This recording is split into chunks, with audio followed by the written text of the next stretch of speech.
Good morning, mga ka-helmet. Good morning, Bicol. Good morning, Albay. Ayan. Kakatapos ko lang magpatulog kay Bibi. Ayan. Ayan, tulog na po siya. Ngayon, ang gagawin naman natin ay yung 10 utos ni Mrs. Una ay pakainin yung bata sa tamang oras. Check, nagawa na po natin. And then pangalawa mga idol, ang pangalawang utos ni Mrs. ay painumin ng vitamin si baby. Ayan, tapos na din po yun. Ngayon mga idol, tulog na si baby, patulogin. Pangatlong utos ni Mrs.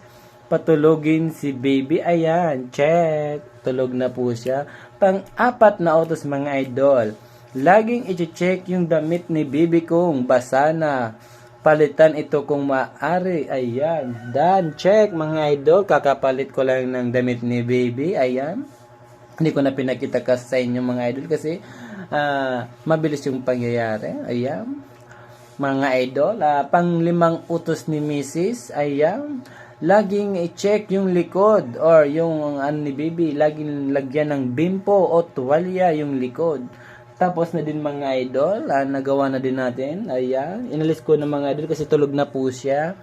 Pang-6 na utos ni Mrs. Ayan, huwag iwan ng mag-isa si Bibi sa bahay.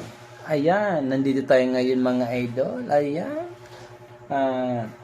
kasama si Bibi.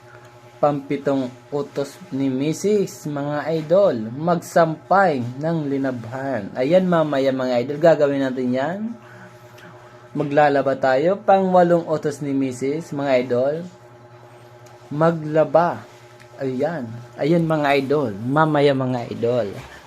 Mamaya mga idol, ito yung labahan ni ka-helmet. Ayan, ang daming labahin. Maglalaba tayo mga idol. Ayan, sisimulan natin.